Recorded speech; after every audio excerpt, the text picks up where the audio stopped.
right, guys. This is kind of like an impromptu, little just Zoom call we're doing, and it's not live because here in Lorna, Illinois, the internet wasn't working. So we're going to record this and we're going to upload it. But it is Monday the 27th at 8:03 Central Time. How about you? What about you, Tyler? What time is it? What's up, Mike? It's 6:03 here, man. So it's still a nice 105 degrees out here in Henderson, Nevada. Oh man, Cooled down well, from the 112 today, but that's crazy. But I always hear that that heat's way different than Illinois heat. 'Cause it's a dry heat. it is, man. Yeah, it's actually better. It's way better. Really? I don't care how you slice it. 112 is 112. It's hot, man. It's hot. That's Don't get me so wrong. It's hot.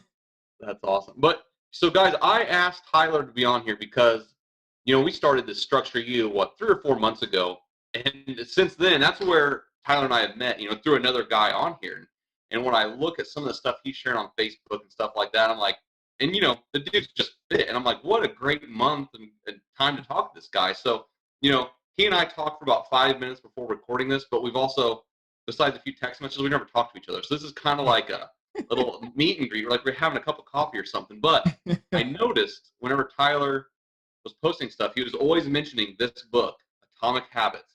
Yes. So I thought, dude, Great book. he's into fitness and he's into habits. We got to have him on. So, Tyler, when did it all start? Have you always been a fit dude and into habits? Man, I grew up, I was always into sports for sure. And I think you were similar, right? And first off, man, before I start, I got to give you a big shout out, man, because what you're doing with StructureYou, what you're doing in a lot of men's lives and in my life in particular, and I know that I've talked to you a lot about that off the stream and stuff, but man, it's bottom of my heart. It's been life-changing. It's bettered my relationships. My marriage is fire a lot more because of a lot of the tips and things I've learned from you. So I really, man, bottom of my heart, I'm a student as much as anything. I love learning from smart people and motivated people, and you're at the top of my list. So thank you. Man. Hey, I appreciate that. That wasn't scripted, so I appreciate that. Yeah. But yeah, for me, man, I grew up playing sports. I grew up, baseball, basketball, football, soccer, cross country, you name it, played it. Was always pretty fit. Then I went to college and, started doing the more 12-ounce curls a lot, kind of let it go a little bit maybe. Then in college, I had a really unique experience where I deposited $60 into an online poker site and just found out that I had this kind of gift to play poker. Ended up making 7 figures plus, and that was my career for about 10 years. No kidding. I kind of used fitness and a lot of the habits and the disciplines that it takes to be fit in the poker world. But then it all kind of came crashing down when I had a child. As it kind of does. The first year, Tinley's about to turn 5 years old, and the first year of her life, I don't think I worked out more than a day or two a week. I ate terrible. Everything I had I lost, Yeah. And so then I got back into it probably about 3 years ago, where one night, I remember my wife took a picture of me and my gut was out and she was going to post it. And I said, please don't post that, please don't. And that was kind of the wake up call for me. I sat down that night and I wrote out 4 or 5 different things I was going to change and it was kind of for my daughter too. I thought kind of intentionally, okay, do I want my daughter to see a dad who's sort of leading by example and who sort of makes time for himself to better himself all the time? Or do I want her to see some guy who's, just getting through the day, Definitely. And, when saying that, like writing down 4 or 5 things, I just thought about this right now, but as I reach over here, I've got these 2 things on my desk. So these are both for my daughters. Oh, I write letters to them once a week in here. I started it when they were born. So a tip for anybody that watches this, just little things like that, I think make a big difference, because I don't know about you, but you've got a little girl. I've got 2 little girls. There's nothing better. Oh, dude. Being a girl dad is the greatest gift in the whole world, man. Dude, how old are yours again? 7 and 4. So No, 7 and 5. The little boy's almost 4, but dude, it's awesome. And so when you said that about writing stuff down, I'm like, dude, that's awesome. We need to do more of that stuff because, like you said, our lives change when we have kids. And for the better, for the worse, whatever route you decide to go. But I don't know. A couple of weeks ago, I shared a picture on Facebook of myself when I was 32. So I saw that getting ready to be born, dude. I was big. Yeah. And it's one of those things you don't even realize. Like, Oh, it just happens. Yeah. why It's our people daily do. routines and our daily habits. And so, my first one that I was super intentional about that I always tell people is a good starting point too is like I've just hit my 2-year anniversary, man, of a gratitude journal. And I know me and you were big on morning routines and like Yeah. I get up an hour before my family every single day. And first thing I do is I jot down 5, 7, 10 things I'm grateful for every day. And I meditate and I pray over that for about a minute. And I just kind of envision myself. You got to take notes. If anybody's out here watching this, you have to take notes. Take notes. This guy's Well, got good shout stuff. out to Dave Clausen. He's our boy. He's the guy that put us together. And He did. he likes the term we talk about it, keystone habits, and it's like, we're all going to mess up, man. We're all human. So I definitely have days where I eat the whole pizza when I didn't want to eat the whole pizza, or, Yep. maybe wanted to have 1 or 2 drinks and then it turned into 4 or 5 and I wake up not feeling good, whatever. But I feel like when you have that morning routine and that discipline down, which now I've been doing this for 2 years, it sets the tone for that day, man. It really does. And like, it just resets it fresh, and the one tip I would always have is get a morning routine. And it might mean you wake up a little bit earlier, but that's the biggest thing I feel like anybody can do is start to just build their own. And my morning routine won't look like yours, yours won't look like Dave's or, whoever else is watching, but Yep. you've got to set that in and get your mind right to start the day, Dude, and that has been the one key factor for me that has changed my life. And like you said, nobody's routines will ever look the same. And so like, I don't know, a while back, a guy had asked me, and I gave him like 30 different things. He's like, "You do all those?" And I'm like, "No, but it's also like I'm evolving into different things. Like 1 month I may switch it up and do something else. Like it's always, so the last 3 months I was running 4 to 5 miles every morning. And now once I accomplished that, hitting that milestone, that marathon time I wanted to hit, now like I'm running like 2 or 3 times a week. I'm focusing on some other stuff, like CrossFit wise. But like nobody's morning routine will always be the same, and it doesn't have to be an hour or a half hour. If it's 10 minutes, you can still do a lot of stuff in 10 minutes. 100%. That's a very underrated comment, I would say too, is dude, how many you could write down your gratitude, it takes 2 or 3 minutes. You could pray and that takes 45 seconds, and you could bang out 200 push-ups and that takes 4 minutes. That's a 10-minute morning routine. And I guarantee if you do that, my old morning routine when Tenley was just born was lay in bed and scroll on Facebook, or until the last possible second. Nope. Run out the door. I'm stressed. I'm late. I'm grabbing whatever to eat. I don't know what's going on. And of course my day's chaos. And of course then when I'm stressed at work, I'm going to reach for that dopamine donut or, whatever it is. And it's like, when you put yourself in those situations, it's just so, life is so much easier when you plan and you're intentional about those things. That key word right there, intentional. Whenever you wake up, and for me, it's going to bed with my plan written out, like my day already written out, and even my morning routine. Like I know when I wake up, I'm going to do this, this, and this. Yes. So I get up. I'm usually, it depends, because when my wife goes out in the mornings and does her morning routine inside or in her office, so I'm inside with the kids. So I have I usually wake up about 5, but I tell you what, 5:15, one of those kids usually wakes up, so it can put a that early, man. That's rough. Dude, the last 3 days, one of them's been up by 5:30 every day. I'm like, come on, man. Now, and with that being said, so it's Monday, so literally Saturday, Sunday, Monday, one of them woke up at 5:30 every day, and it's like, but my question to you is, weekends are the same as a Monday, Tuesday, Wednesday, right? Yeah. Oh yeah, 100%, man. Even I don't take any days off the morning routine for sure. I probably work out 5 days a week, but even the days I don't work out, I'm still going to journal. I'm still going to prepare my mind. And usually I don't even take those days off. I try and do a 4 or 5 mile walk. Just something, our bodies, man, they're made to move. Like we don't need to be sitting all day. And I work an office job. I work 45 hours a week, and I sit for most of that. So, to me, man, I got to get up and move every single day. It's better for my mind. Even if I didn't get any benefit from my body, I do it just because my mind, And that makes a lot of sense. And, even for me with this whole fitness, healthy journey, like I've been on it now for probably 15 or 16 months. Like I was always skinny fat. So I was never like fat, but I've never been like in shape. But even the thing that I'm really struggling with is just my food. Yeah. So I will run still, like I said, a couple times a week, 5, 6 miles a day, and do CrossFit 6 times a week. And so in my head, well, I can still get those donuts because those taste good. Like, what tips do you have for us to just kind of cut out those cravings? You got any tips for that? I mean, my And, biggest thing is just and I'm drinking a diet Sunkiss, for God's sake. What? I mean, you've also tackled so many things, and it's like I almost feel like too, you can't tackle so many things at a time, right? And you've got to find what works for you. And like, so I'm about, I would say 3-ish years into my journey of habits and whatnot. And for the first year, I didn't even really worry about what I ate. It was just setting the habit of working out every day, of a morning routine and gratitude journal, things like that.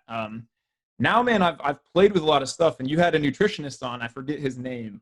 Really cool guy. What was his name?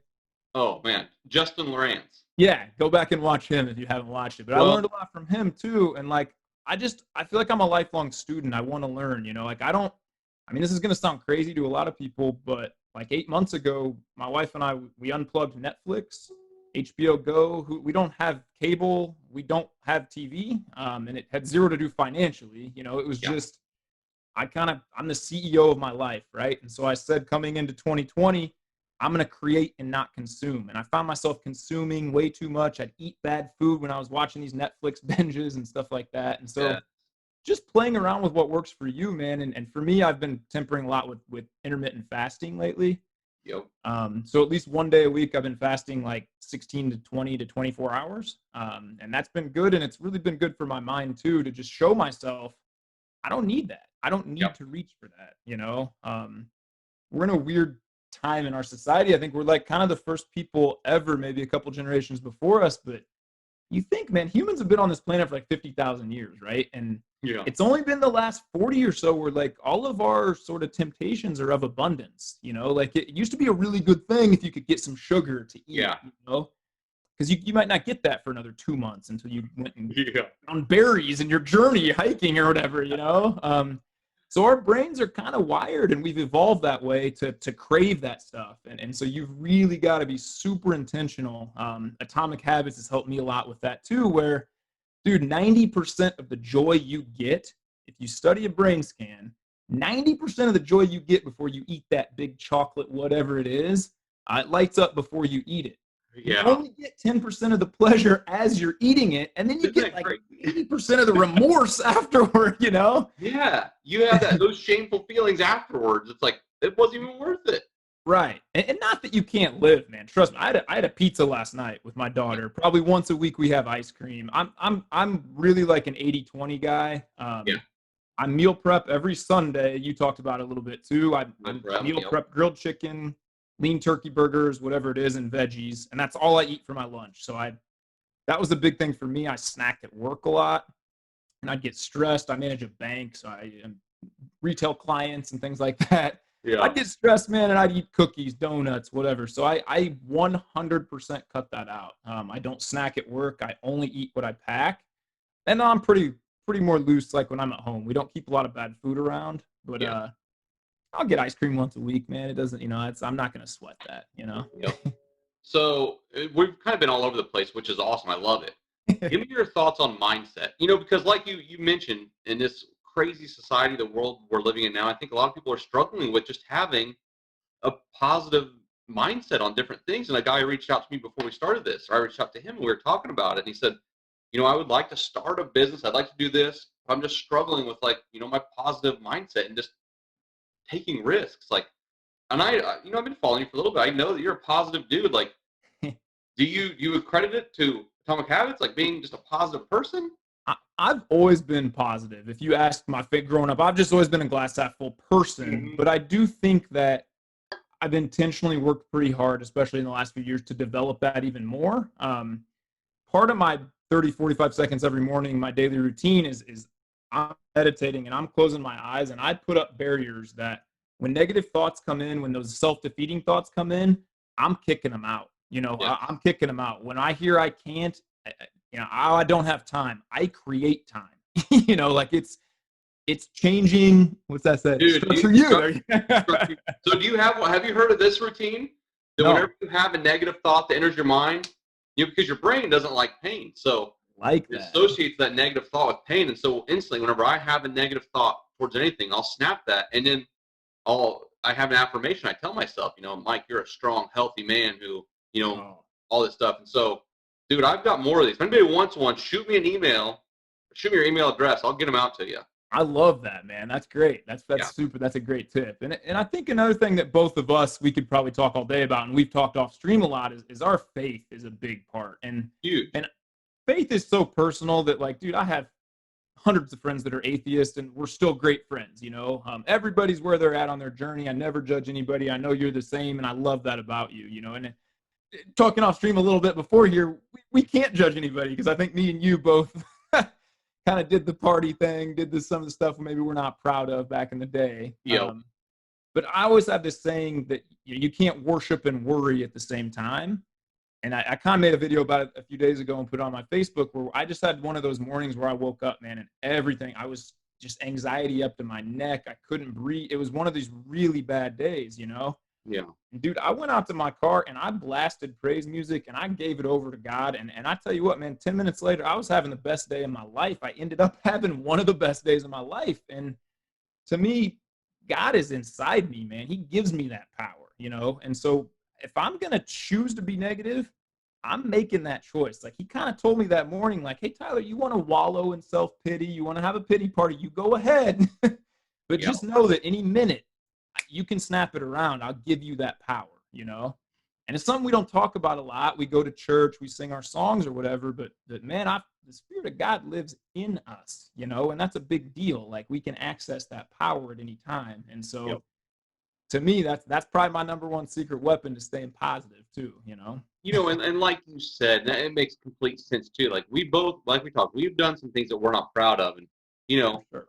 As men, we carry that guilt and that shame and that remorse. We carry that around with us. We don't know how to let it go. And you asked me, like, when I kind of, came to God and stuff, when I really found my faith. And, too, it was about a year ago, maybe a little over a year ago, where I was at this event. It was a men's retreat. And, one of the things was, lay it all out, lay it all on the cross, and for me, it was like, and then I realized, God's forgiven me for all of these sins. If I ask for forgiveness and I'm giving it back to him and saying, hey, I'm sorry. Yeah. Then, like, it was literally like the weight was lifted off my shoulders. Like, it was. Feel it. Yeah. It was incredible. You're not in chain. That's one. I have affirmations I say to myself every morning too, on the drive to work usually. And that's one. I'm not in chains. I'm not in bondage. I'm not a slave to anything. I'm free. I'm free to be me. I'm free to be, and that's a good feeling when you get to that point in life. And I feel like I've hit that recently, where if we hang up this call and you text me like, hey, Tyler, I just hated that interview and I don't like you anymore, I will literally say, Mike, I still love you. I appreciate you. And I will still sleep really good tonight. I don't wake up to be validated by anybody else. I kind of wake up to be validated by me and I try and get a little better every day, And how hard is that in the world that we live in, as far as with the social media, of not comparing ourselves to other people or not, that's, like you said, having that relationship with God helps a lot with that, because, I think, well, I was talking, so I have a business life coach, whatever it is. Mm-hmm. And I was telling him, he's like, because sometimes I feel like I almost get into a habit of, not a habit, but I'll sometimes get into one of those self-pity parties for myself about my marriage. And I'm like, I just don't feel like I'm good enough for my wife, which it's all me. She would be like, what are you talking about? But he's like, and this coach says, well, Mike, you'll never be good enough. There's only one person that'll be good enough for her, and that's not you. And I'm like, he's like, and you'll never be able to meet every single one of her needs. So you might as well get that out of your head. I'm like, dude, you're right. So I told her that. She's like, it makes a lot of sense, Mike. But whenever like you said, we get into those pity parties for ourselves. A couple of weeks ago, I was in one for like 3 days. Mm-hmm. And I was like, what are you doing, you idiot? Like, you're choosing to stay here. Yes. Because I feel like, too, correct me if I'm wrong, but I feel like the more that I try to be a better Christian, be a better man, be more of a disciple towards God and leading men towards God, the devil's really clipping your heels even faster and harder. Like, get over here, boy. And I'm like, because I feel like he knows he doesn't want you to affect other men and other relationships. And look at what I've told you. You helped me in my marriage and my faith. Like, he doesn't want that stuff to happen. This isn't a good thing for him. So. Somebody told me, like, whenever you start acting like that, it's like a light bulb goes off and it shines, and the devil's like, oh, I see you over there. Here I go.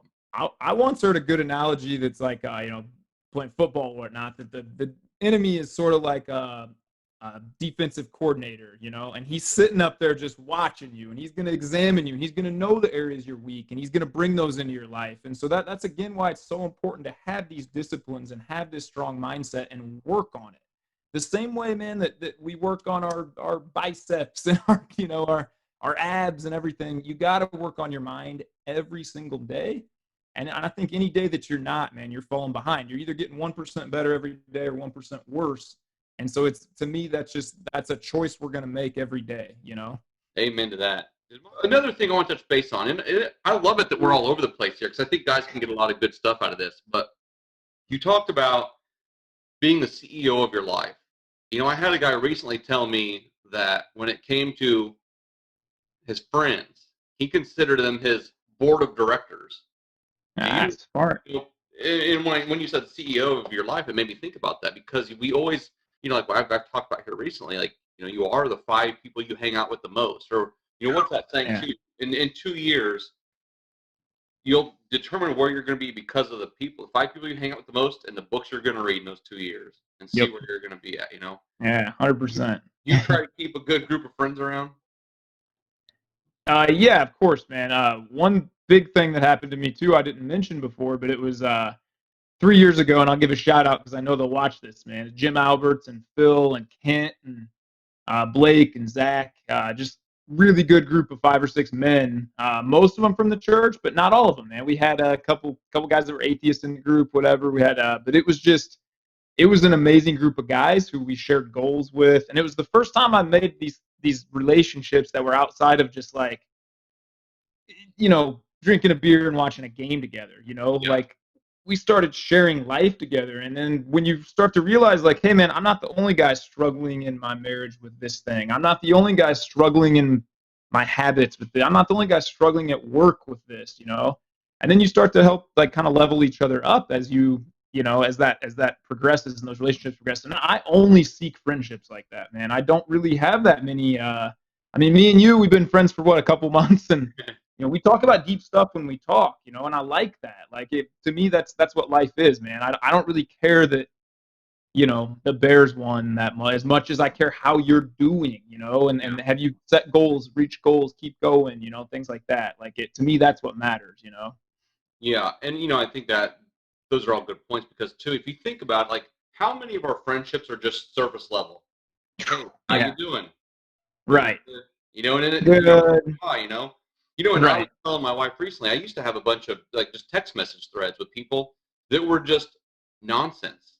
Nothing. We would talk about nothing all day long.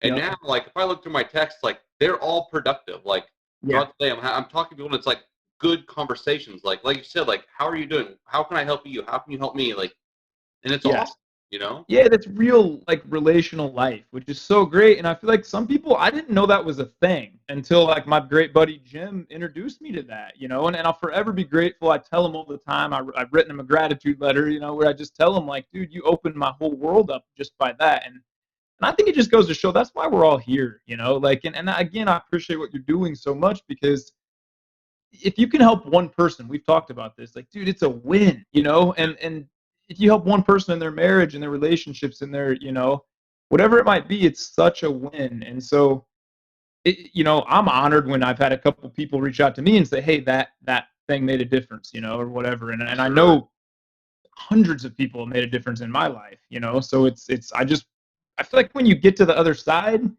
when you start to see life in a certain way and you start sort of quote unquote winning at the things that matter to you in your marriage, in your finances, and your health, and your habits, and your fitness, you know, all this stuff, when you kind of realize it's the same mindset that carries you to victory and all those things, all you want to do is share it, man. That's all I want to do at this point. I like, literally, I just like talking about it and helping other people try and get there, because I know the difference. I was in just a terrible marriage for a couple of years. I was divorced before.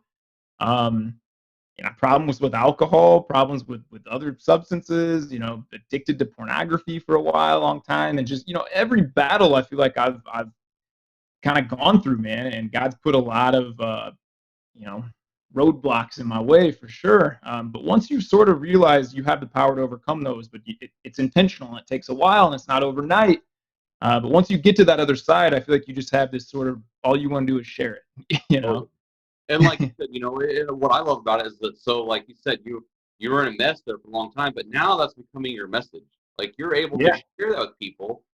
Or Yes. what's another one? Your test is now becoming your testimony. Like I think that Yes. God maybe does He put us through these situations to allow us to have this testimony? I don't know. We put ourselves in these situations a lot of times. It was all me. I know it was the choices I was making for sure, man. Oh, for sure. And that every choice we make has a consequence, either a good one or a bad one. So it is Yes. what it is. But I like that. For me personally too, I found StructureYou's been great for me because I'm building new relationships. And like you said, this is a great place for men to come and just be open and talk about things. But I had a guy message me the other day and say, Mike, I think you're doing a lot of great things. And a lot of the guys are, for the most part, going to be the silent majority. Like they're getting stuff out of this, but they're not going to be the ones that are vocal about it.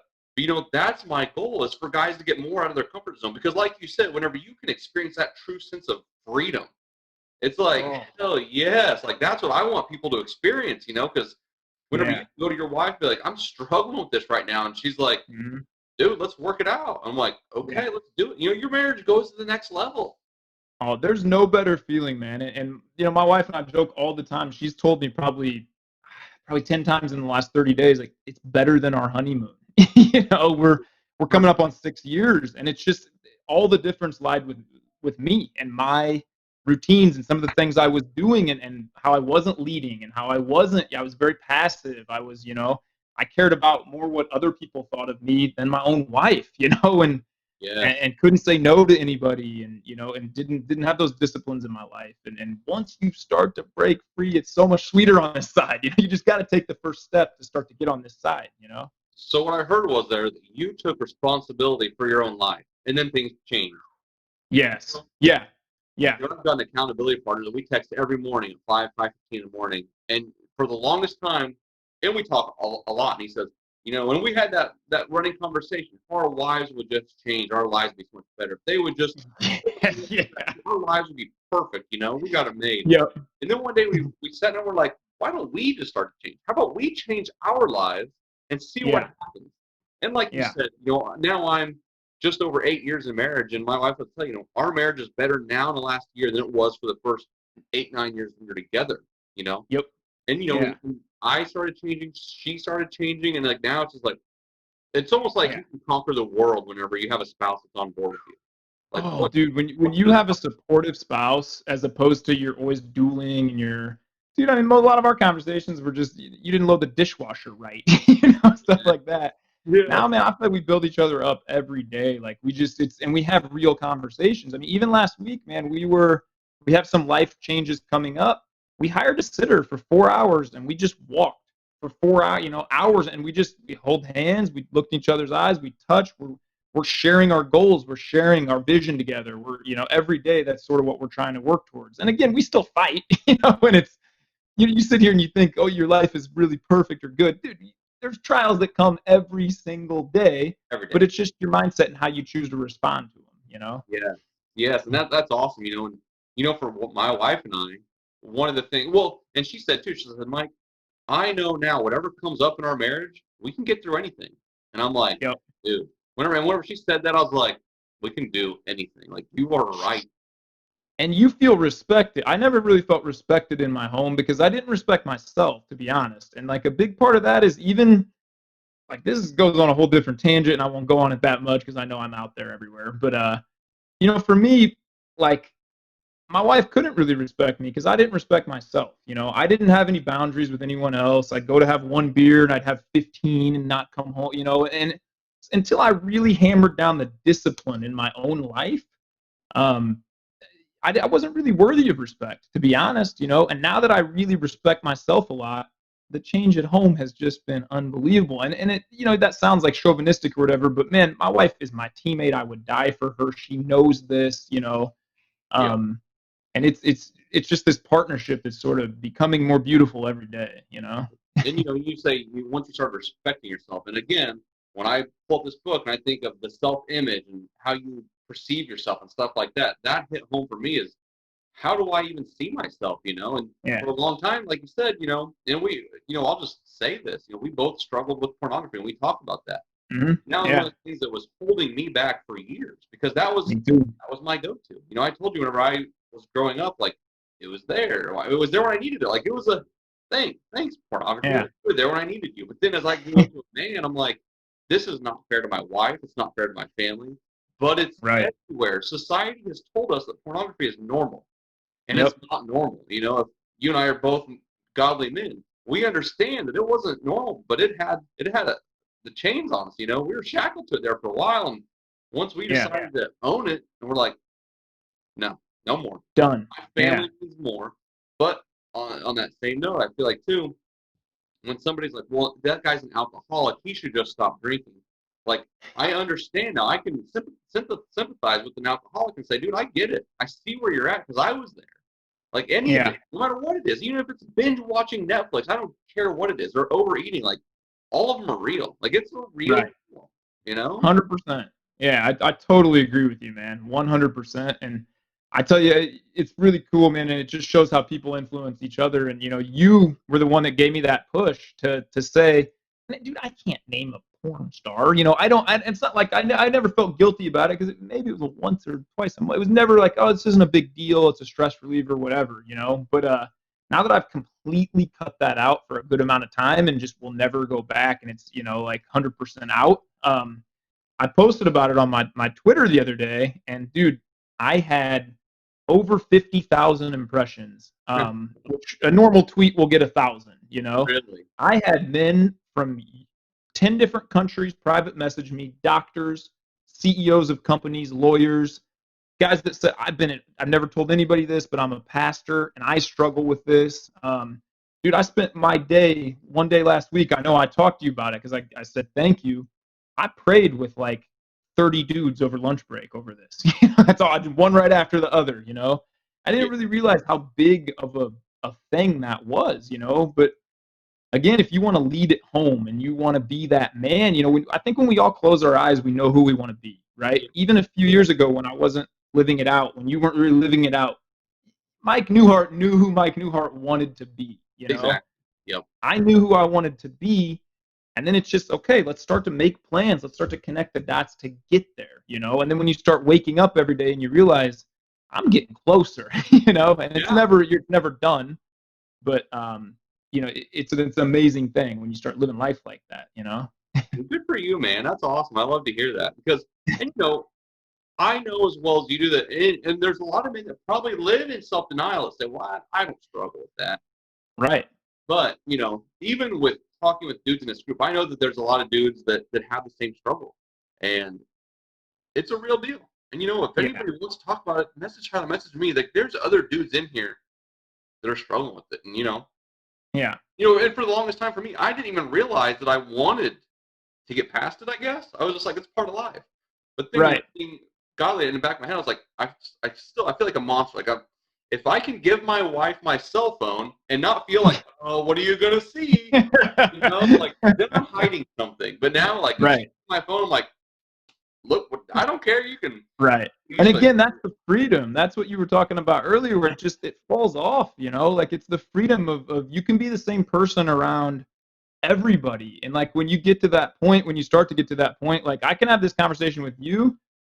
I'll be the same person when I walk out the room. I'll be the same person at work tomorrow. I'll be the same person in front of my boss or the janitor or whoever that is. And that's like just a good, you can't get it overnight, but when you start to practice these disciplines and work on your mindset, work on these things, like it really, it's the best thing, man, and I know you know this. Yeah, I do. And for me too, I used to pray all the time. Like, so probably about a year ago, I started praying, like, God, where do you want me? Like, if money's not an object, I don't care about money. Like, where do you want me? And then, like, all of a sudden, StructureYou, start this Facebook group, do this. I'm like, okay, let's do it, So it's not like I've had, is admitting that you were addicted to pornography easy to do? No. Dude, no. Yeah. It's, but it's real. We Yeah. all have stuff that we deal with. I don't care what it is or who you are, we all have stuff. It goes I went to an awesome church for a long time in Springfield, and we go to a great one here now, but Westside Christian Church, and I learned so much from pastors there, and the lead pastor there took me kind of under his wing after I got divorced, and went to coffee with me like 5 or 6 times and taught me so much. And one of the things I remember, they had a prominent guy in Springfield kind of get outed for similar stuff, pornography and things. And I remember one of the comments one of the guys made at the church was, he's the freest guy in the world right now because everybody knows his sin. You know, everybody knows what he deals with. It's out in the open, and now he can work on it and get better. And that was a light bulb for me is I got to tell other people, man, I can't live with just myself and shame and guilt and all these things. I got to find guys like you. I got to find guys like Dave. I got to find guys like Phil, Jim, Blake, Zach, you know, that I connect with very deeply, and we talk about these things and we get better together, you know? Yep. Amen. And that's your group. That's what it's about, you know? And once I started telling people, like, people are like, well, you're going to tell people about that? I'm like, hell yes. Like, this is the most freeing feeling I've ever had, you know, because I know I'm not the only one. And once I shared it with 1 or 2 people who are like, dude, I got it too, but I'm not going to tell anybody. I'm like, I'm not going to tell anybody if you don't want to tell anybody, but I'm telling you. I understand I'm not the only one, you know? Exactly. Yes, exactly. And I feel like if I can beat it, anybody can beat it. 100%. I'm so adamant. I'm like one of those dudes, like, if I can accomplish something, I want all my buddies to do what I'm doing. Like, come on, just do what I'm doing. I'll show you how to do it. We can all have this freedom and this fun together. Exactly. Yeah. What fun of life, you know, that's the greatest part of life is, you know, you're leveling up, you're bringing people up with you. There's nothing better, you know? Yeah. And, you know, and for me, like with you working out, you know, you've probably got a group of guys that you work out with, you like to work out with. You know, we joined the CrossFit here recently, within the last year or so. But the other day, so we're having an event at our house, and a couple of guys were out building stuff. And in the past, how do you build stuff without a 6-pack of beer, you know? But then once they left, I told my wife, I said, what a nice time that was. Like, we weren't drinking. We were just working on stuff. We were getting stuff done. Like, it's so cool, you know? Yeah. Yeah, there's little light bulb moments, man. Yeah, for sure. So this kind of got off route as far as nutrition and health goes, but dude, I appreciate it. I'm glad we talked. Like, I had a great time. You know, cut out for a few minutes, but yeah, good, man. Me too, man. And I really, bottom of my heart, man, I love you like a brother, man. I really do. I look up to you a lot. I appreciate what you're doing. I think it's so necessary, and I've told you 1,000 times. You know, it's I think it's so many men, I call it, they lead a life of quiet desperation, you know, where they sit in traffic, going to a job they don't like. They're not really respected there. They're in meetings. They don't really care about the stuff all day. It's 9 hours. They come home to a wife that doesn't really respect them that much. They have a few beers to forget about the day and watch Netflix and zone out. And then they wake up and they do it all over again. And then at some point you kind of lose yourself. You kind of give up. And man, the message has got to be, don't take it back. One day, you know, you can, one choice. You're always one time away from just one choice, man. Join a group, join StructureYou, meet like-minded men, you know, reach out to these people who want to help you, you know, and start leveling up and changing and taking back your life, you know. And I get passionate about it when I talk about it, man, because it's your life. You get one life, you know, and nobody's going to get to end their freaking life and say, I wish I would watch more Netflix, you know, like. And, you know, you hit the nail on the head right there. Like, everything you just said, I agree 100%. Like you said, we have one life. Why doing it? Why continue to do it? The things that suck or don't make you happy. Which, you know, like, you know, you can't. I mean, you can make a choice today to stop doing some of those things, but you have to start today to start changing those things where you're not living that lifestyle any longer. Because, you know, and I shared this the other day. Like, on Sundays, I used to get depressed, thinking I got to work for 48+ hours for somebody else. I'm trading my time for money, you know, and I hate, you know, not that I hate money. I enjoy money. I enjoy making money, but it's not everything. Like, my family, my kids are going to be 7, 5, and 4 today. Tomorrow they're going to be a day older. The next day, a day older. Mm-hmm. So, you know, I want as much quality time with them, and especially with my wife, as I can. Yep. Yeah. So, that's what it's all about, man. Yeah. That's what it's all about. So, man, I appreciate it. We're going to talk more. I know. Hey, I appreciate you, man. I do. And I thank you so much, my man. You have a great night. Hey, you too, brother. Sounds good. Thank you, man. I'll talk to you soon, Mike. See you, man.